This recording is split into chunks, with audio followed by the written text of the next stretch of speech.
If you open the Gemini app, click Tools, and select Dynamic View, you'll notice that it asks you, what do you want to explore? In this case, I'm going to write, I'm going on a trip to Nashville, February 1st to 4th, 2026. Give me a high quality food and music guide to help me plan my trip and include a visual map that helps me understand the city using Google Maps. You'll hit submit and the Gemini app will kick off Dynamic View, and it's going to create a microsite or a micro application to help you with your prompt. While that's running in the background, I'm going to create a second one that I believe would be a much more useful application for people that are trying to learn new topics, for instance, students. So in this case, I'm writing, help me teach algebra to a student that is a visual learner that loves hockey. And I'll press submit.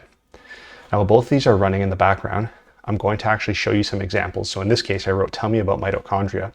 And then the Mito Explorer site was created. Now you can see an overview of mitochondria. You can click into the structure, and all this content and all of the assets are AI generated to help you explore whatever topic. But it all comes down to your prompt. So in this prompt, I wrote, what is mitochondria? Create a highly visual, dynamic, interactive solution with beautiful, elegant 3D models for visualization. So when I enter the cell here, now you actually see we have this dynamic solution, and you can actually click through and the text on the right will actually change depending on the interaction that you have. And they also created this ATP engine simulation where we have a sprint on the right and sleeping on the left, and you can actually see the ATP production simulation based off of the prompt that we had provided. Then we can see the origins, and there's even a quiz that they included in this output. Now, another way that you can apply it is actually using two of the AI agents combined. So if you go to the Gemini app, again, you select agents, there'll be an option called Deep Research. I think this is the best deep research platform that exists today in 2026.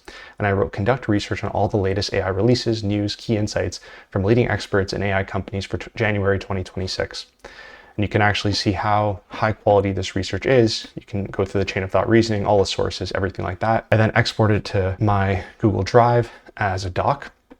And then what I did is actually I came here and I wrote, help me explore this research paper. And then I copied in the doc itself. And then what we get is this interactive dashboard that we can use to actually help explore all of this content. And I think it's only going to improve. It's currently, again, part of the labs program. So it is still early and it's currently in a preview mode. So I think it will improve over time. So given the release of Gemini 3 Flash and 3 Pro, it's made the quality of this solution so much better because it works so much faster. So in this case, it's still finalizing the maps and the images. We're gonna let that continue to run. So if we go to this example where we're trying to learn algebra to a student that's a visual learner that likes hockey, you actually get this coach's corner, the variable, tap the jersey to reveal the player's number. So it's 99.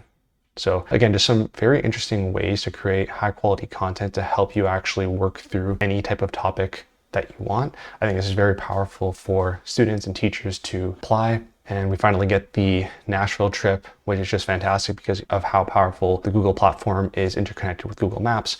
We can actually visualize all of it here.